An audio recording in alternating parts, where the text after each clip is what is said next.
Good afternoon, everyone. I'd like to call to order the Board of Zoning Appeals meeting, regular meeting of December 19th, 2016.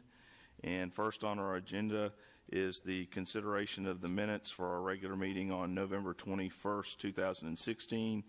Are there any changes or amendments that need to be made to those minutes? If not, I'll consider them approved as submitted, and we'll move on to our first item under new business, which is a sign variance request, application S16068 by Amber Hitch of Fast Signs representing River Oaks Community Church, requesting a variance from section 25 and a quarter, 26C 1A2 of the Murfreesboro Sign Ordinance, which prohibits internally illuminated ground signs in a residential district for property in a single-family residential district located on 210 Rucker Lane. Ms. Kerr, you're at the podium. All right. Go for it.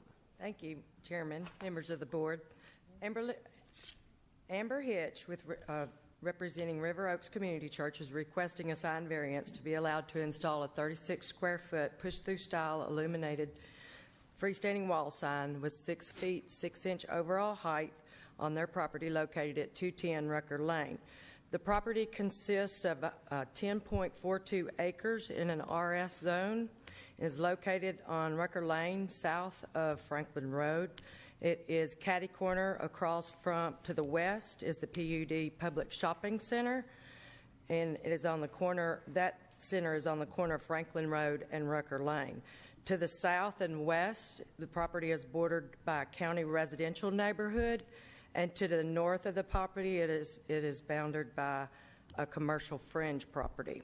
The proposed sign would be approximately 275 feet from any residential housing areas. All other setbacks and regulations will apply. If this is approved, staff would recommend that the sign be required to have the push-through style illumination as is currently proposed, and install a timer on the sign that would ensure the internal illumination is turned off no later than 10 p.m. And the applicant, as well as myself, are here to answer any questions that you may have. Any questions for Ms. Kerr on this application before we open the public hearing?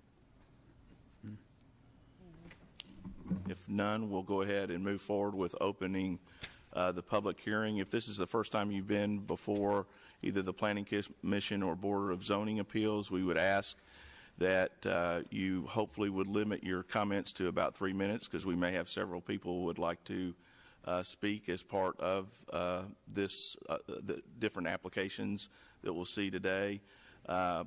If you have questions regarding the application, please address those questions to us as a board and to staff, and we will address those questions, all of the questions, at the end of the public hearing on the application in question. With that, I'd like to open the public hearing, and anybody would like to speak for or against this application, please come to the podium and state your name and your address. Seeing none, I'll close the public hearing. And any questions or comments from the board itself? Well, my question would be back to the staff about are there any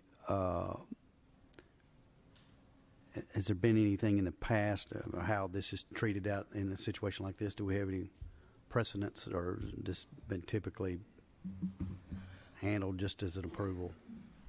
We'll let Ms. Kerr address that. We have, there have been some applications who have been approved when they have significant hardships, one of which is a church on New Las Casas Highway, which was about 45 foot from the right-of-way due to a drainage ditch and a large state right-of-way. There was also another one given at Providence Christian Academy back in 2001. At that time, it was a 2-lane road, and we didn't have such a large road out there, and it was not well lit. And they were allowed to have one. Since then, the road's been widened, and the sign is a little closer to the road now than it was when it was granted. There was another one that was granted to another church on DeJarnett, and it also was about 40 foot off of the right-of-way due to a large right-of-way, and that road was improved again, and it did make the sign a little closer to the road. It still sits probably 25 feet off the road. Siegel Elementary, if you'll remember, just received approval, I think it was in April or May, and they were given it based upon the fact that they were surrounded by more industrial-type businesses. That's why we brought up the fact that Publix was right across the street from it. I will say I did have one neighborhood resident that did come to the office and speak with me, and after explaining the conditions that were being placed on it, they had no objection to the sign.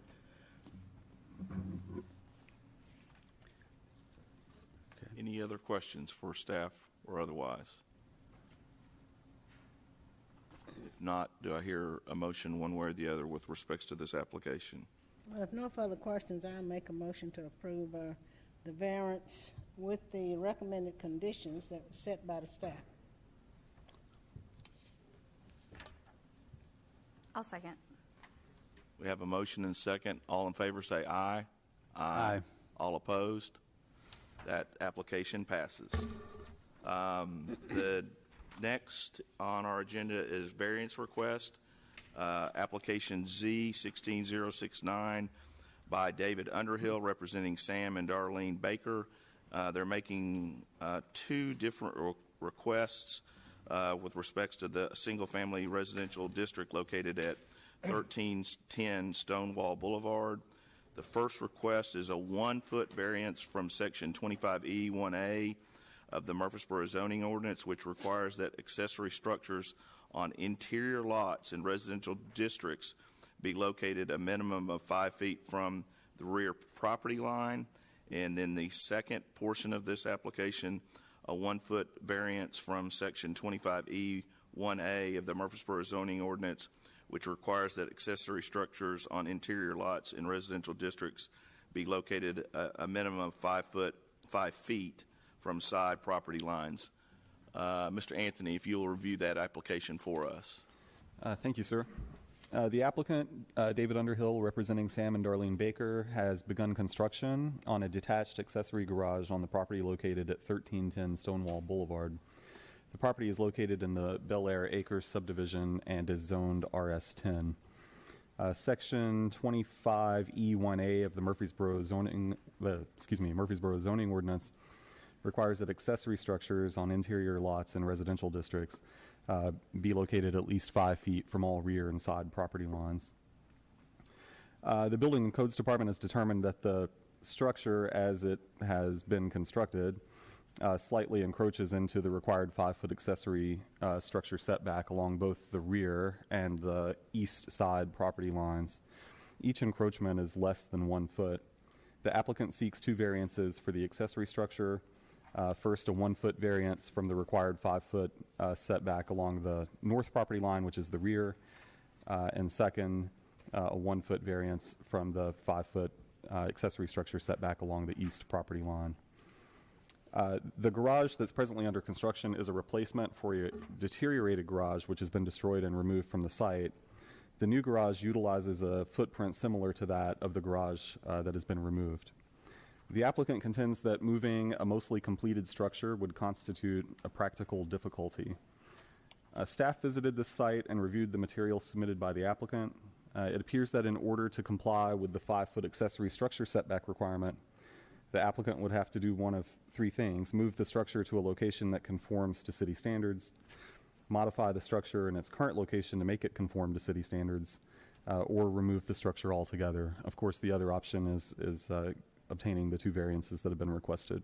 We'll need 2 separate votes, one for each of the variances that are being sought for this request. The applicant is here, and staff can answer any questions that you may have as well. So there was an existing structure at that location. Was it the same size? It was pretty much the same footprint as what's Yes, it here was now. the same size.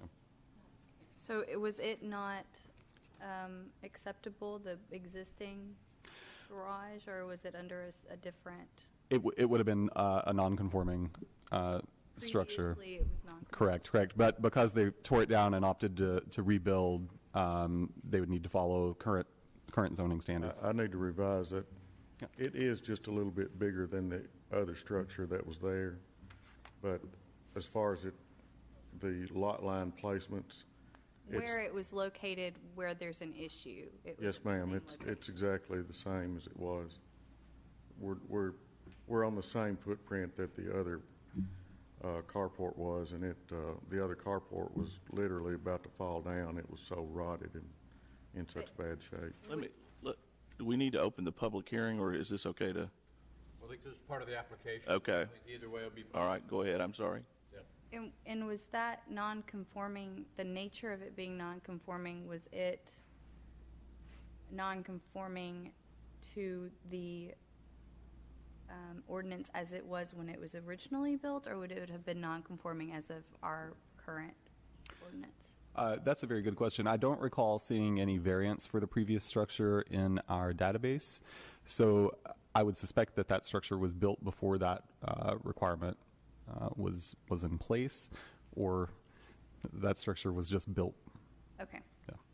But so basically we're not 100% sure one way or the other. Thank you. Any other questions for Mr. Anthony before we open the public hearing? No. All right. We'll go ahead and open the public hearing and allow anybody that would like to speak either for or against, and if you would state your name and your address. My name is Mona Hunter.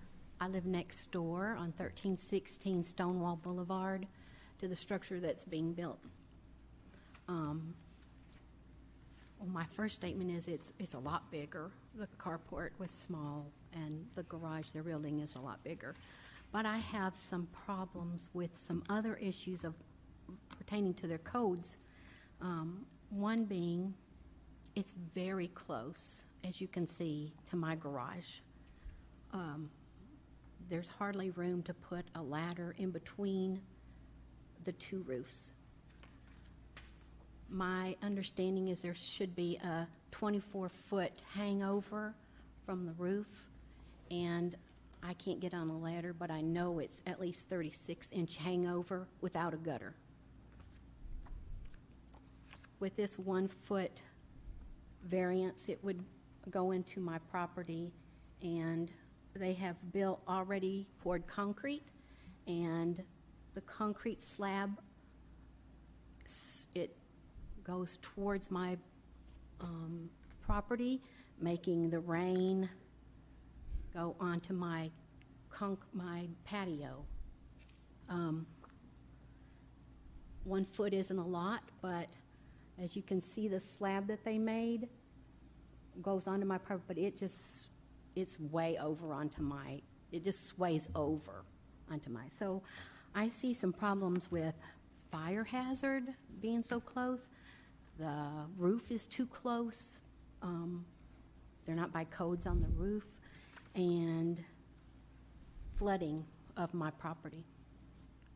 Ms. Hunter, can you let us see those pictures? Would you?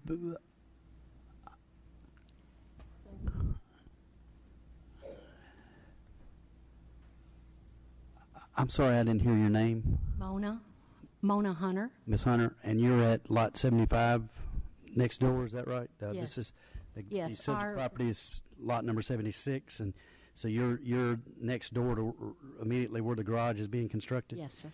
I got a question for you. Yes, sir. According to this survey that's been provided, it appears that your existing garage is also encroaching past the setbacks. Did you have a variance? Did you receive a variance when you built yours? I've been on the property 7 years, and I think the garage have been there 30. My house was built in 57, and so I'm not sure. I think if it was built before 84, there may have been differences in the codes then, and I have not researched that. But if I had been there, I would have done it by code.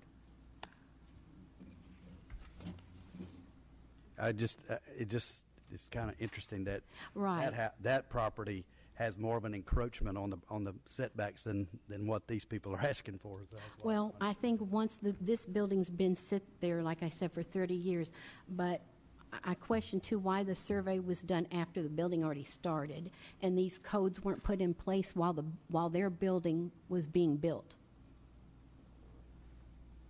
It just was surveyed I don't know, maybe not even a month ago. Okay. Thank you. Anything else, I should say? No, ma'am. Anybody else have any questions for Ms. Hunter? Thank you. Anyone else would like to speak on behalf of this application? Are you Mr. Underhill? Yes, sir. Okay. You might want to come up. Just state your name and address for the record, please. David Underhill, 221 Underhill Road, McMinnville, Tennessee. Okay. And so, did you have to pull a permit to build I mean, I don't know enough about the process but did you have to pull a permit to build this? Yes, sir, I did. garage? I did go up and buy a permit, and I explained to the lady what I was going to do, that I was going to tear down the existing structure, and I got a demolition permit for that, and so we tore it down, and then I talked to the inspector, the codes inspector, and talked to him about the foundation and stuff, and we discussed, the depth and the thickness of it and all that, and I told him, and I told the lady too, when I bought the permit, that we were going to follow the line.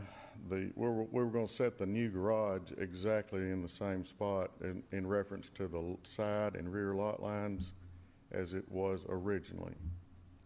And she, of course, issued the permit, and then I just proceeded along, as I normally would.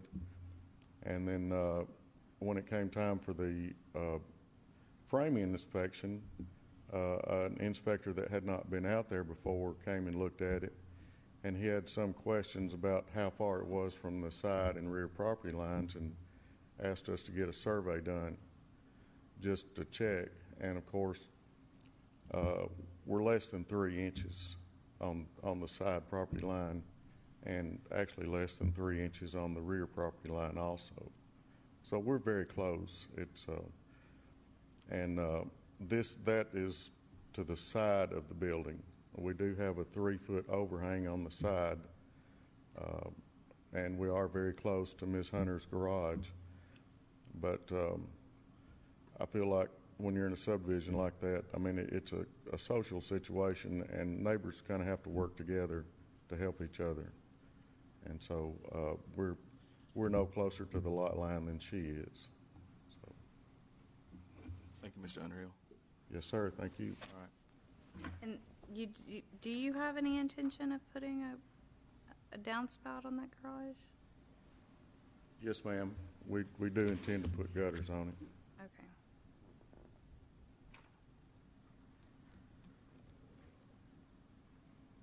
Any other questions for Mr. Underhill? All right. Thank you. Anyone else who would like to speak for or against this application? Seeing none, we'll close the public hearing. I have a question or two for Mr. Anthony or Mr. Ives. So I take it that the setbacks are based upon the footprint of the building and having nothing to do with the eave, correct? Correct. Eaves can project 24 inches beyond the wall of a structure. And that's what we're talking about here. We're 24 inches away from the wall. I'm sorry. Did Mr. Underhill not say 36? They're Yeah. within a few inches of the setbacks on both Right. front and rear. But I thought I heard that the eave was more than 24 inches. I may have misunderstood. I think you said that it's 36 inches. It's the eave that's up against the property line. Right. Right. Okay. I'm a little lost. If it's 24 inches and we're saying it's 36 inches, does that cause a problem from a codes perspective, or is someone allowed to increase their eave without?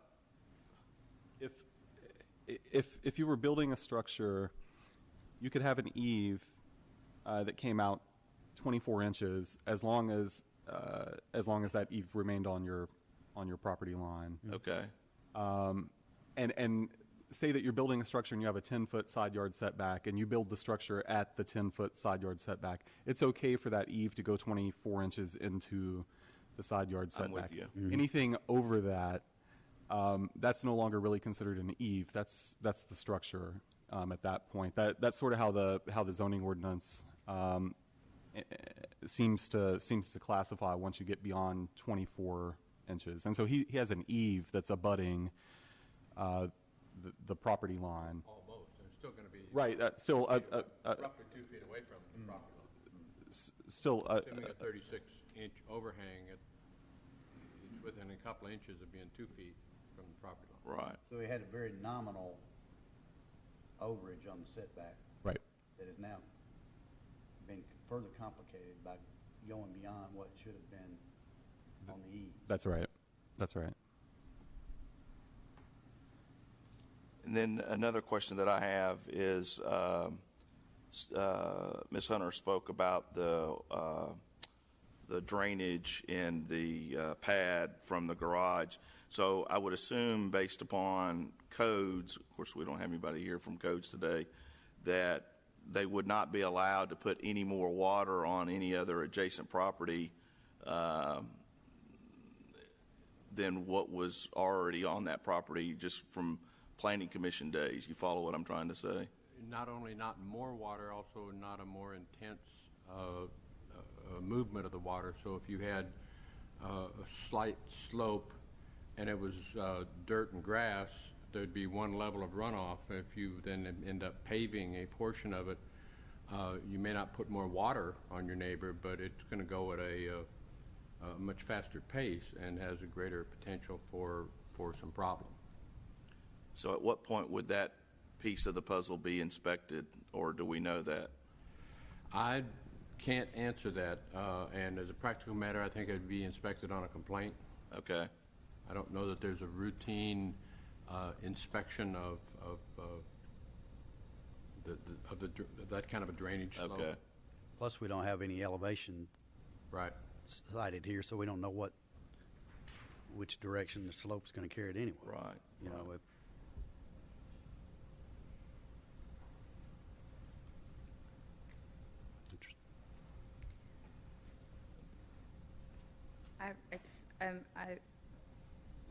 I think it's difficult for us to make a decision without that information. Or, I mean, on one hand, you have a property owner who is imposed upon, and on the other hand, we have a building that has to be modified if we go the other way. I don't know if we have, I'm not sure if we have the information we would need to, if we don't, you know, if we don't know the full impact of what those things would, what that, or I guess that's all my sentence is. It's just if we don't know the full impact, then I'm not sure how we're going to make a decision on how to go forward. That just seems. well, it's unfortunate that it's been that built. that the owner didn't get a survey before undertaking this project. Right. And it's unfortunate that they didn't follow the codes as far as the eaves. A couple of inches of oversight in comparison to the neighbor's garage abutting right up to the property line, you know, that to me is not as significant as this eave encroaching even further beyond and where the water is going to go. Because it doesn't, according to Mr. Underhill, you know, the footprint is essentially what it was before, so by extension, you wouldn't think you were any worse off. But again, with not knowing elevation and having this eve extension further encroaching, that's to me seems a challenge. And can I just interject quickly on the water situation? We would have prepared some kind of analysis had we known that was a complaint, and we didn't. This is the first time that we've heard that. So I'll be happy, should you choose to defer anything of that sort, I'll be happy to get with our engineering department and have them take a look at this as well. And Mr. Hunter, this is new concrete, I assume, is that correct? Yes, sir. Okay. Did the old carport have a concrete or floor or just a dirt floor? It was concrete. And you removed it all and replaced it, right? We removed some of it, and some of it we poured on top of it. Okay.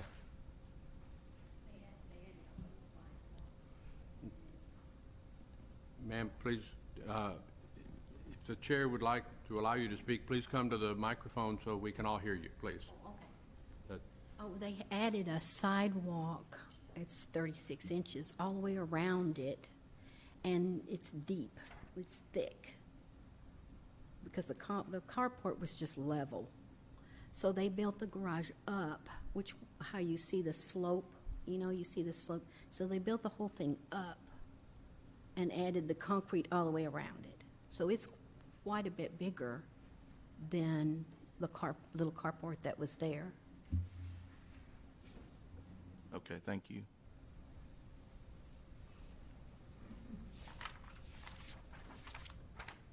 Any I other? just wonder if we Go could ahead.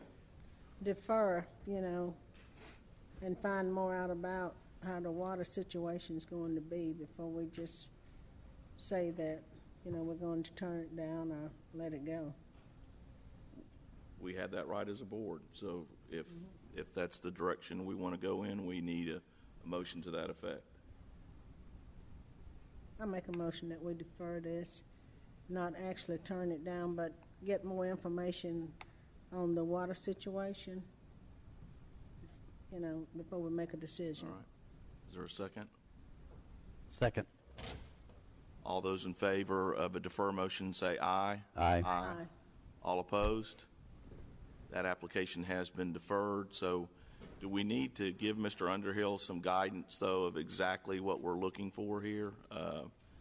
Or is that a conversation that you need to have with Mr. Underhill? I'll be happy to talk with Mr. Underhill tomorrow, and we can get with our engineering department as well. And I called you Mr. Hunter. I apologize. I was looking at the wrong note, so. All right, thank you very much.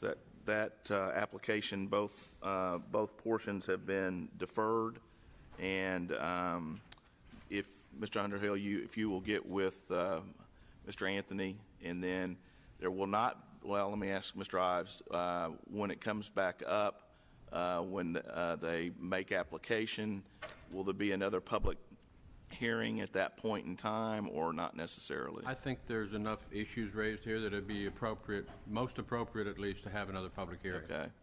So the reason why I'm asking that, Ms. Hunter, so you will be notified of when that next meeting will be, and you'll have the same opportunity that you've had today to voice any opinions that you might have at that point in time.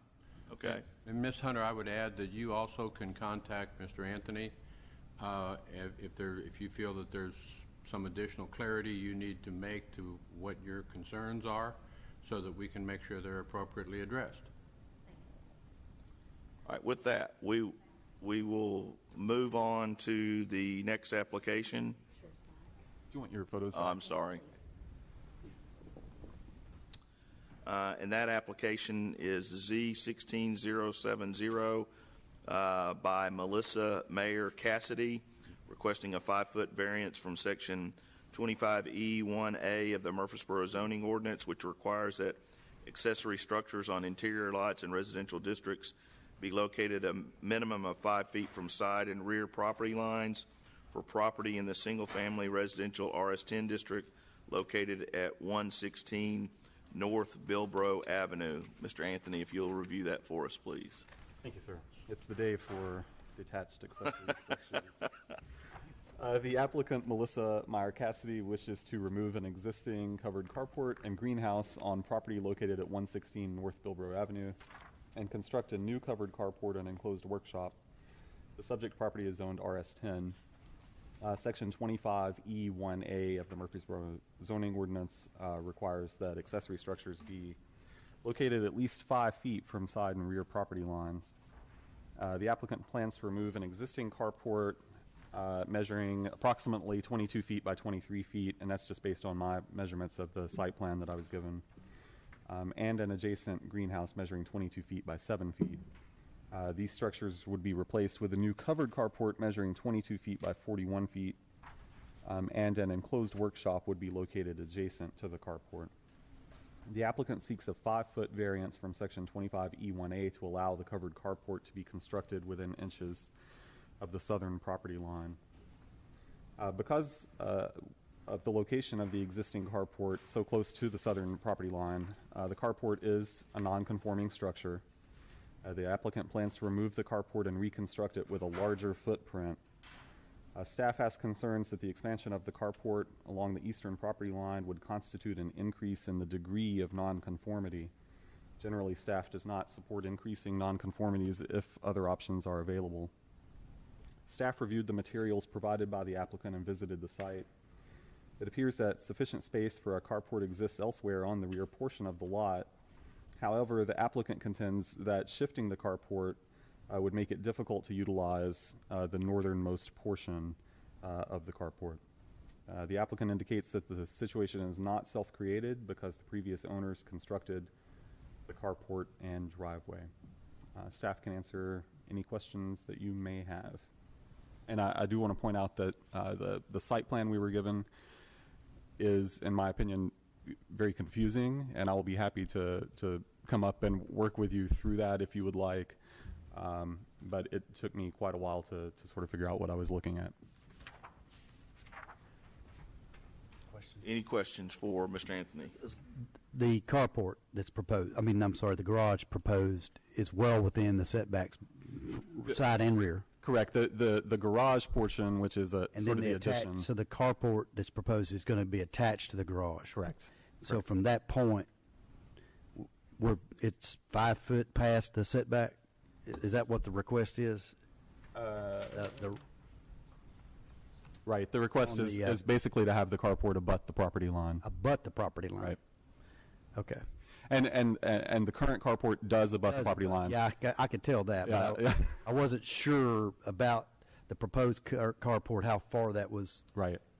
proposed to go, but now I understand. There is, if you look at the top of that site plan sketch, you'll see a solid line sort of on top of Yes. the carport. That's the expansion, the lengthening of the carport beyond its current boundaries.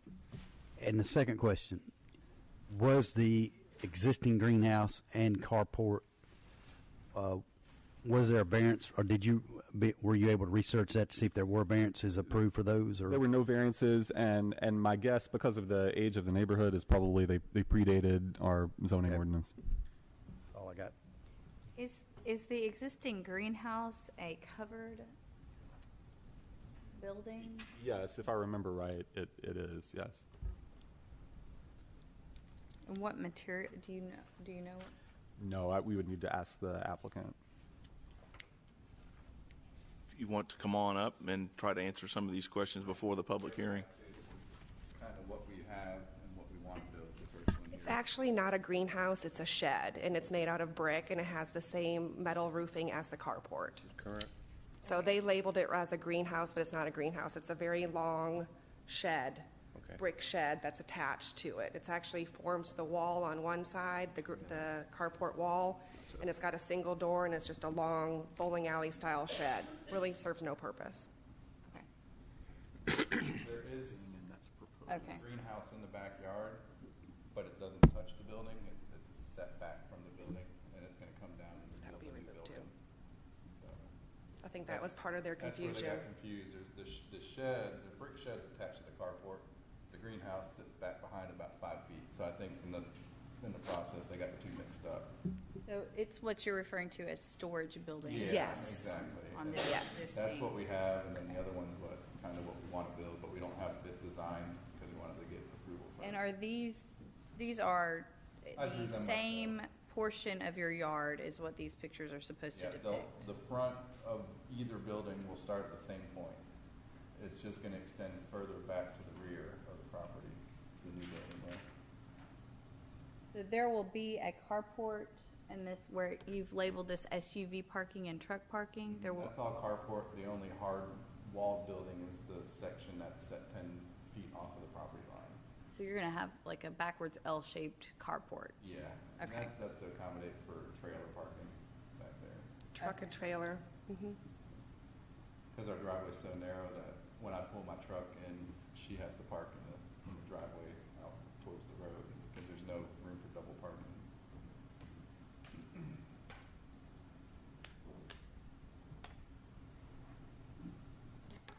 From the looks of this picture, it appeared to me as though the shaded area was all going to be removed and there wouldn't be anything in its place. So that does provide some clarification for me at least. And we plan to build right back on the existing slab location when we build the new building. It's going to go, the part that adjoins the neighbor's property isn't going to change. It's going to stay exactly as it is. We're not going to move it back or forward. And I would assume with the carport, we're not going to be dealing with the same issues that we dealt with in the previous application regarding eaves and all that kind of stuff. Our eve won't be able to extend any further because we've only got 4 or 5 inches until the neighbor's property. Right. So we'd have to come up with a design that will accommodate that.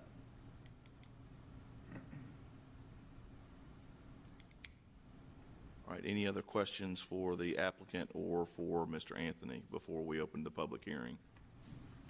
I think you told her, but that parking, is carport. Yeah, that's open That's space. carport. There's no Yes, walls sir. Along the around property any of that. Yeah, it's all open. And it's going to be open on both ends as The well. reason we designed it that way, we were worried about fire hazards being built right on the property line, so we decided to put that's not even a garage, it's gonna be more of a workshop / storage area for my work tools. So we moved that over so we wouldn't be in any kind of conflict with building on the property line with fire codes.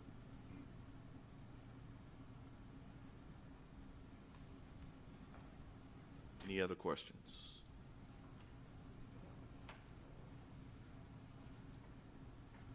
Thank you. We will move forward with opening the public hearing with respects to this application. Anyone that would like to speak for or against this application, please come forward. Seeing none, we'll close the public hearing. Any other questions, comments with respects to this application from the board?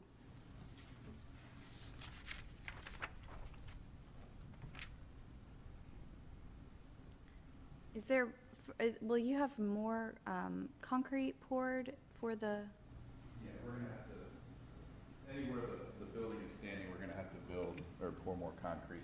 I guess just for the carport extension, there will also be further concrete poured? Yeah, about 11 feet more along that southern property line. Mr. Anthony, your comment earlier when you presented this about that staff doesn't necessarily like to extend out more of a non-conforming use, and I get that, but I mean, in this case, they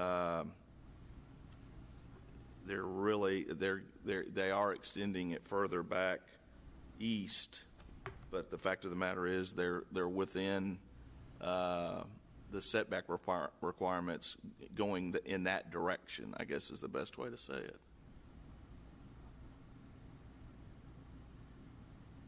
Well, if they are extending the pavement eastward, like where their current where their current carport ends, my understanding from looking at the site plan was that you would continue that pavement and continue the covering some beyond that. That would not. That would be part of this variance because that would still be abutting the property line. That's where the sort of enlarging or increasing the nonconformity comes into play. With respects to the south property line. Correct, Yeah, correct. Yeah. I'm with you. I get that. We feel obligated to mention our non-conforming portion of the ordinance. It's one that sometimes we sort of overlook, and I'll be mentioning it a couple of other times today as well. Okay. I guess the question I got back to the property owner is a thought about moving this 5 feet north, I guess, the entire thing. Then you don't have any with what your plans. I mean, it looks like you're planning to have a 5-foot variance right up to the property line that's going to run 45 feet or longer. And I'm not sure if you moved your site plan off of that 5 foot, you would be in compliance. And does that adversely impact the rest of your yard? In a couple different ways. For one, we have a cherry tree that's planted in that 5-foot area. If we remove the whole thing 5 feet over, we would have to cut our cherry tree down. And on top of that, the cherry tree I planted for her when her dog died. So it's kind of, we don't really want to go there. Okay. And also, as far as the driveway is concerned, it comes in right there on that property edge. When you look at the actual photo of the property, you'll see the grass right there is the neighbor's grass. If you looked at the picture taken when they delivered the sign. So without moving the driveway over, our driveway is only 11 feet wide to begin with, without moving it over, which we can't because there's a concrete pad for our patio there, we're not going to make it, we already have a hard time getting into the carport as narrow as it is for 2 cars, the one that's existing. So if we moved it over 5 feet, there'd be no way to fit those cars in there because the cherry tree is in the way. And then the corner of the house would come into play because that would make the carport structure too close to the house. I thought code on that was no less than 5 feet, right? Is it 5 feet? Okay. Yeah, and That's not really to the main structure. That's not an issue, is it?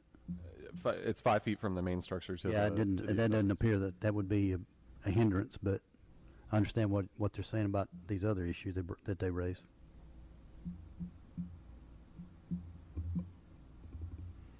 Yeah, if we were to move it 5 feet over, it would just make it really tight and difficult to get in either vehicle because the way the driveway comes up, it comes up like this, and then to get to that second bay on the left as you're driving into the driveway goes out this way to make that possible to get into there, but there's no way to move even 5 feet over because we'd be driving onto our patio to get into that spot.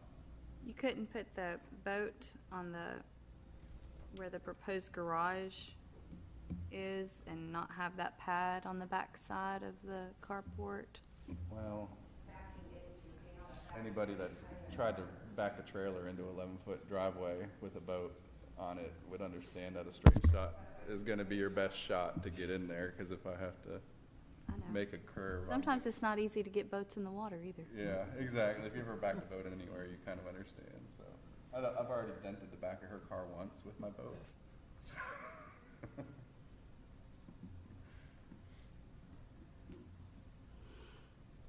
Are we in the public? No, No. we're past. Yeah. So, like you say, any other questions for the applicant or for staff as the public hearing is closed?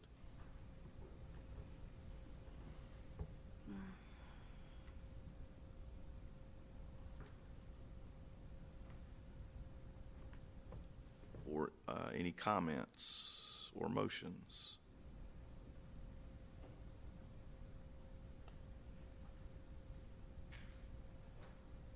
Well, I didn't ask this of the applicant, but have you spoken with your neighbors on this?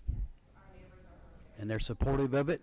That's why they're not here by absentia? They're pledging their support?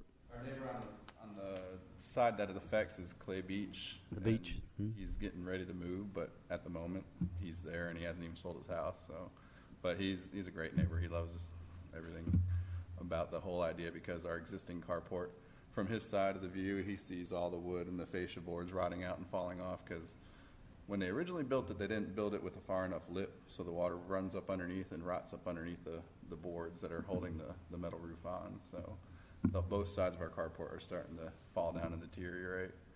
And we looked at just fixing it and rebuilding it, but it doesn't really suit our needs, so we'd rather have something that accommodates what we want a little bit closer.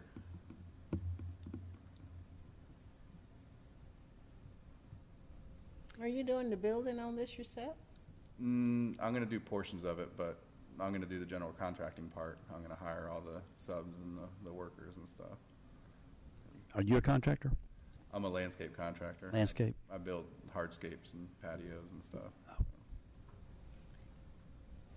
Would there need to be a variance even if they tore it down and rebuilt it as it stood? Wouldn't that be required? That would be similar to the last, previous. yeah, to the Right, last. they would. At the risk of incurring the wrath of my friend, I'm going to make a comment with respect to increasing the degree of nonconformity. This neighborhood was existing as a large part of the older parts of what you might call the central city area, was in existence way before we adopted a zoning ordinance that imposed suburban zoning. There are very few things that conform today. When usually in this general vicinity, if a house burns, they've got to get a variance to build it back where it is. Otherwise, the neighbors' houses are 15, 20 feet off the road, and this one would be set back 42. We're spending a tremendous amount of money right now, the city is, to do some design overlay or something that has to do with the whole Highland Park area. We did an overlay for the neighborhood south of this a couple of years ago that we called City Core. Yeah, City Core overlay, designed to allow some additional uses to encourage some reuse. And I think this is completely consistent with that, to hold this to the standard. And I understand setbacks, and sometimes, depending on what you're doing, you may have a real problem with the setback. This being a carport with apparently very little wood on it, the fire danger is slim. There's not another structure right next to it to cause, I don't think, if I remember looking at this right. Personally, I think this is a good candidate for a variance to allow a continued use and a bit of an expanded use in the process of the redevelopment of this whole area. And that, to me, the idea of that it expands a variance is, while it's accurate and it's true and it's something to be aware of, for sure, I don't believe it's a reason to not approve this variance. And thanks for that. In accordance with that North Highland study, what are the anticipated? Well, it's not adopted yet, and I don't know what's finally going to come out of it, but the point of it is to encourage redevelopment some, expanding existing development, to encourage some commercial uses within parts, at least, of the area, and to encourage the renovation and maintenance of most of the existing residential uses. And I think to facilitate this kind of a use would certainly, in my opinion, be consistent with the overall approach that we're looking for on both the North Highland, the lower Broad or the bottoms, and the overall city design guidelines.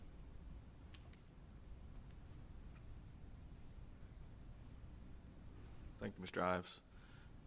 So, Commission, do we have a motion or any other discussion with respects to this application?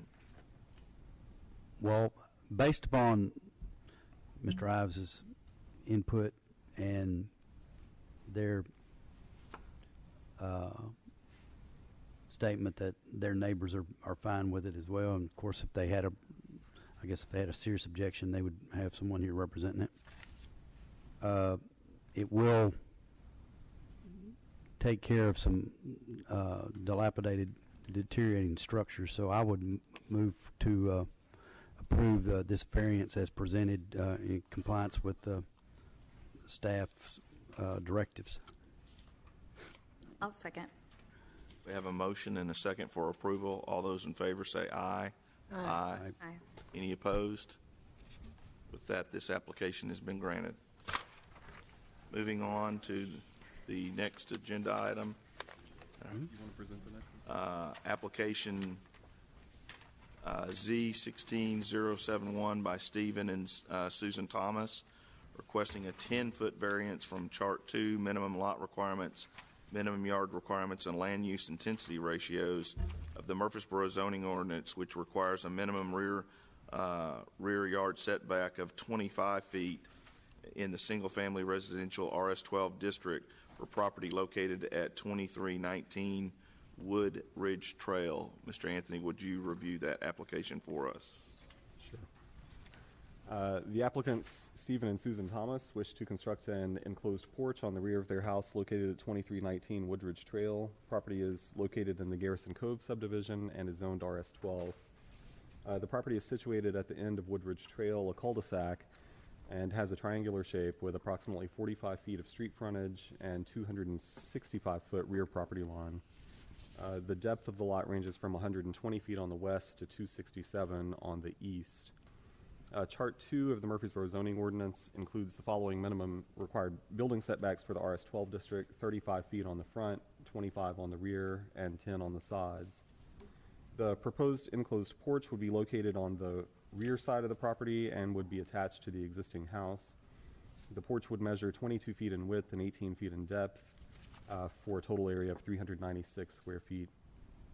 On the exhibit provided by the applicant, you can see that approximately a third of the porch's total area would encroach into the minimum required 25-foot rear yard setback. The applicant seeks a 10-foot variance from the minimum 25-foot rear yard setback. Let's see, the enclosed porch would encroach slightly less than 10 feet into the setback, reducing the width of the rear yard to 15 feet at its narrowest point. I should note that the applicant also owns the adjacent vacant property at 2318 Garrison Cove, and that lot shares the rear property line with the subject property and would be the most directly affected by any rear yard setback encroachment. The applicant contends that the subject property faces a practical difficulty due to being irregularly shaped and located at the end of a cul-de-sac. The applicant contends that the subject property has a unique characteristic when compared to other properties in the area. Specifically, the lot's placement and shape reduce the size of the backyard and limit the lot's buildable area. Finally, the applicant contends that the situation was not self-created because the developer, not the applicant, platted the lot with its current dimensions. Staff can answer any questions that you may have. Any questions for staff? No. Seeing none, we will open the public hearing with respects to this application. Anyone that would like to speak for or against this application?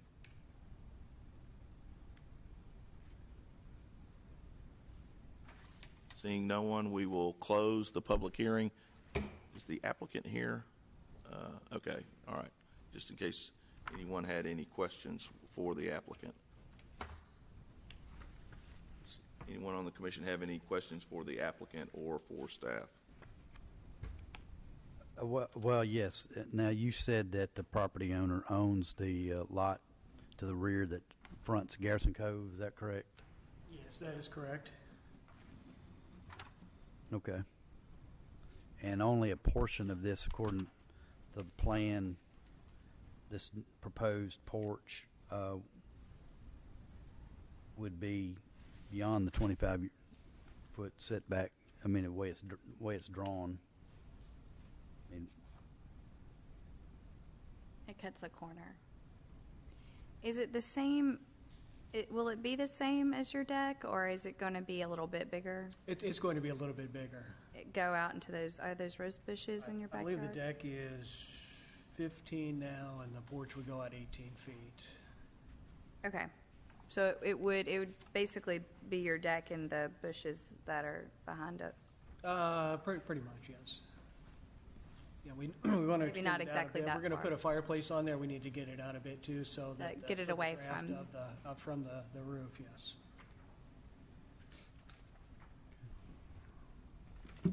Any other questions for the applicant?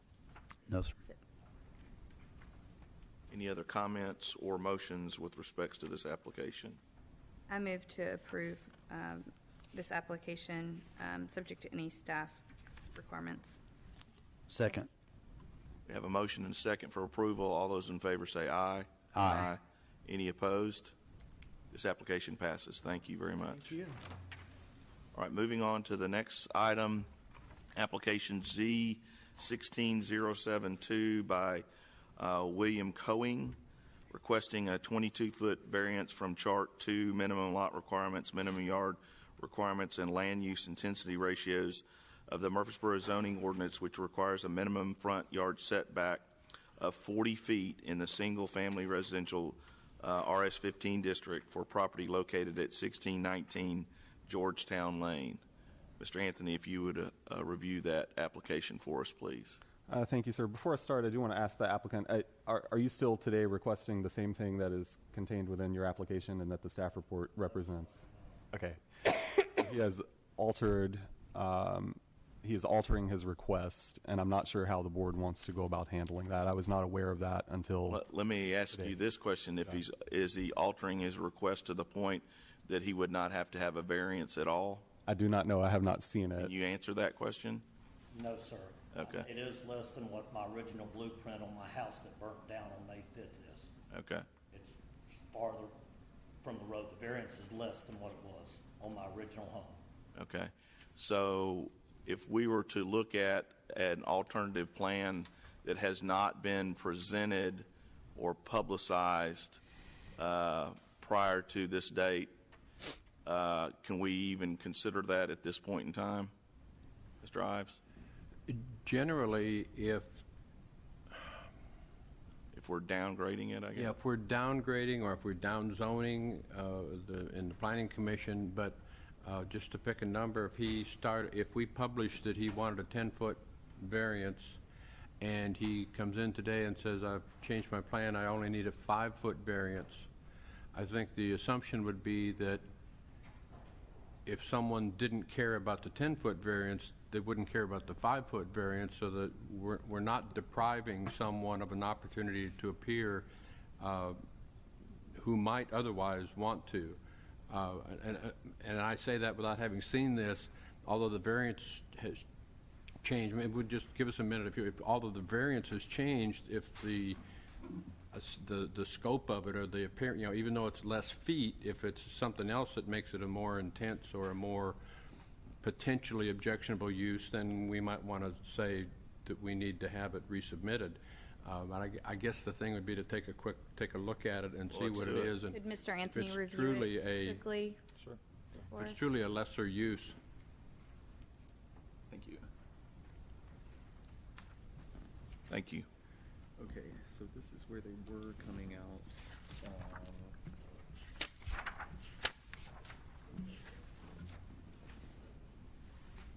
He was coming out 22 Thank you. feet, and now he was going to have an 18-foot setback. Now he's going to have a 27.5. So he has reduced here, but this is new. Thank you. Exactly what I was looking for. I just looked at it. Wow. This is a detached structure with a 2-foot. That would require a variance of its own. If I'm reading that correctly, David. Well, since there's nothing here on this, I don't know if we're I think they need to defer. I think we need to resubmit. I think you're going to need to defer this item. And resubmit the new plan with the data on it. I think it's hard to look at, there is a new detached garage On the original plans that I did Apparently. submit in here, basically all we did was flip-flop the house around. So instead of asking for a 22-foot variance, I'm asking for a 12.5-foot variance, where my original house that burnt had a 15-foot variance. But all we did was flip the plans around and readjust the house on the blueprint. It appears from this plan that you just handed me that there would be 3 separate variances necessary based on this plan, as opposed to the one that was previously requested. And it would be affecting the other side. Correct. There may be a change in the folks that could take issue because of the placement of the. I don't know what the third variance would be. I see the 2 variances. I'm lost on the third one. So on the front of the house, where you have the 40-foot setback line, you now have 2 points at which the house is encroaching into the setback. It also appears at the rear of the house, where you've added the detached carport, that you are within 2 feet of the property line, if I'm reading that correctly. And there is a requirement for a 5-foot setback on accessory structures. So those would be the 3 points at which variances would be needed. If we were to defer this and he has to resubmit the plan, does he have to go through another application fee and all that kind of stuff, or how does that work? I've not had to deal with that in the past, so I don't. I think you can, if you defer it as this item, maybe, and he comes back and we keep using the same case number. But, we are potentially impacting different neighbors, so to me, this needs to be republished.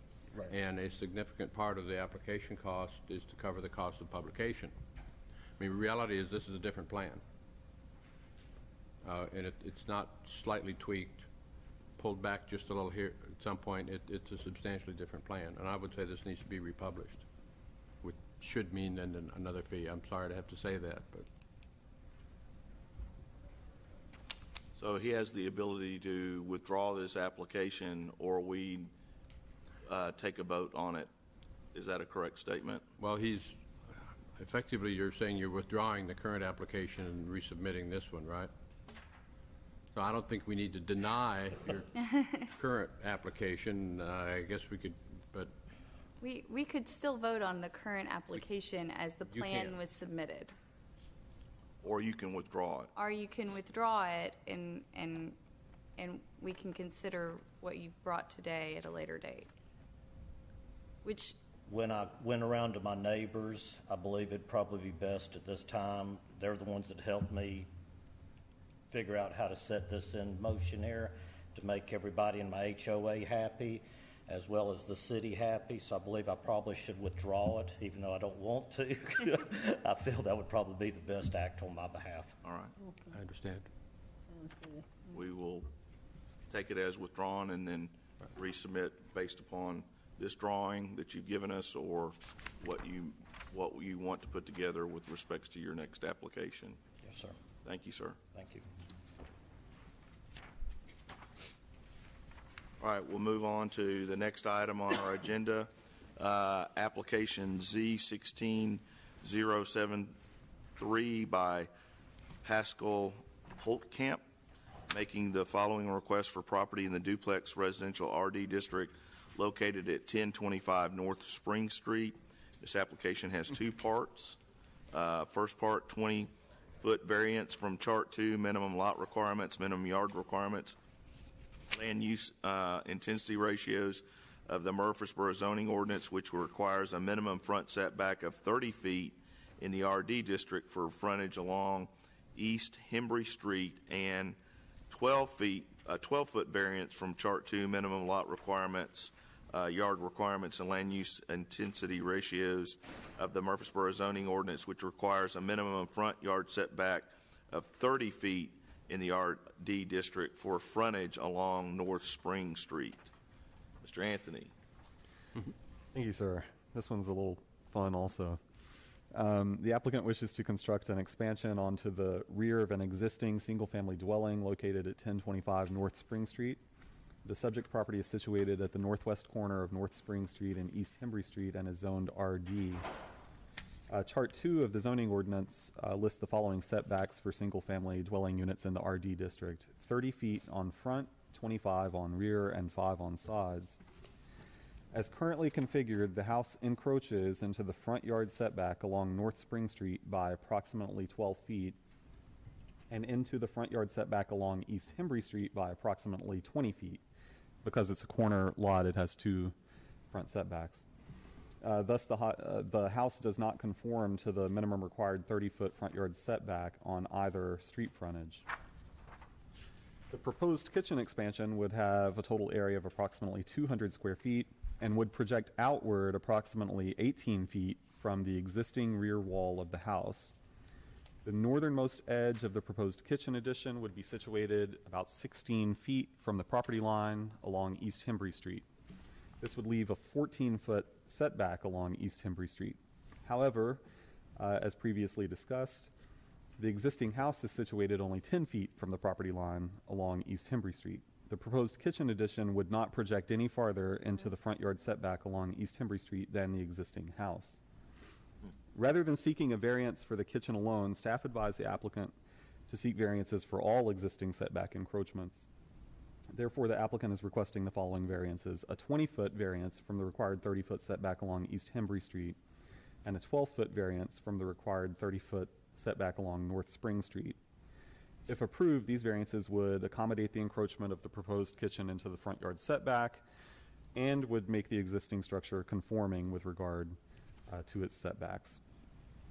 The applicant contends that the siting of the house on a corner lot gives it 2 street frontages, posing both a practical difficulty and a unique characteristic. In addressing the not self-created criterion, the applicant notes that the house was constructed in 1926, prior to both the current ownership and the adoption of the current setback standards. Staff visited the site and reviewed aerial photography of the site and its surroundings. With regard to front yard setbacks, the applicant's house appears to be similarly situated to many houses in the neighborhood. Some of the other houses in the vicinity appear to be situated 5 or fewer feet from their respective front property lines. 2 separate votes would be required, one for each of the 2 variances. And I'm happy to answer any questions or to try to explain this better if I haven't done a good job. And the applicant is here as well. I think you've done a very good job. Thanks. Any other questions for Mr. Anthony before we open the public hearing or have the applicant come speak? All right. Would you like to make any opening comments? Looks like you're going to be the only one here for the public hearing. Thank you very much. My name is Reinhold Holtkamp. Pascal is my son, and he bought the property a couple of years ago. Has taken great pride in fixing it up a lot by himself, some with a general contractor. I have actually some pictures over here that he gave me. He wanted to be here, but the school, he goes to MTS school, MTSU here to school in the aeronautics program, and he's in Argentina actually as we speak right now on an MTSU program, surveying, with drones, surveying vineyards and everything. So. He liked that part of Murfreesboro. That's why he selected to buy it. It was a fixer-upper, definitely to say the least. He loves the fact that it's an older home, being a 1926. I have some pictures actually to share with you all over here of what he has done with the property. And later to find out that we had these setbacks, with being able to add a kitchen to it to help uplift, the property. So if I may approach it as to. Does anyone have any questions for the applicant at all? You see some before and after pictures over there and what he's proposing, and I have to say I'm quite impressed with the work that he has put in. one of the things that he has said is that he feels like that part of Murfreesboro is having a renaissance, like East Nashville, for example. I don't know if you've heard of East Nashville, where you have these so-called double dumpster projects. Come in and take pride in the property, and he has done this with this particular property. The nice thing about the property is there's actually quite a nice green space between Hembry and his property line of I'm not quite sure the distance, but so there's a lot of yardage there, and he's quite concerned about just the general curb appeal, of course, for long-term investment, because we see that part of town is doing a very nice comeback. People love it. So he really wanted to build this kitchen addition. He saved up some money, and he would be, it would be exciting for him to make that improvement. Thank you, Mr. Holtkamp. I will go ahead and I guess officially open the public hearing, and unless you have other comments, I don't see anybody that would want to speak for or against. So I will. Do you have any other comments, Mr. Holcomb? Okay, I'll close that public hearing. Any other questions, comments, or motions with respects to this application by the board? Well, looking at the photos that you brought in, looks like he's already started doing some pretty good work on it. Going to the older. I said, just looking at the photos. On the old home, yeah. Is he doing all this work himself? Quite a lot. I have to say I've helped him a lot too. There's just a lot of one-on-one, just Saturdays, putting up the fencing, and just it's today's kids to get one-on-one time is scarce. So so I enjoy just that work together with him. He has been working on it for over like 18 months or so now, but you see one part of the pictures is where the kitchen addition was going to come. Mm-hmm. And it's still the old siding, the old asbestos siding. He used and selected hardy board. He selected the 4.5-inch hardy board, which has a more nostalgic look than the 8-inch or so hardy board. And so he's doing things that he put an overhang on it.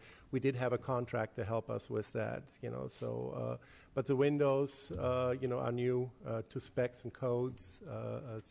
And he just wants to, intends on doing the same thing with the kitchen. So, thank you.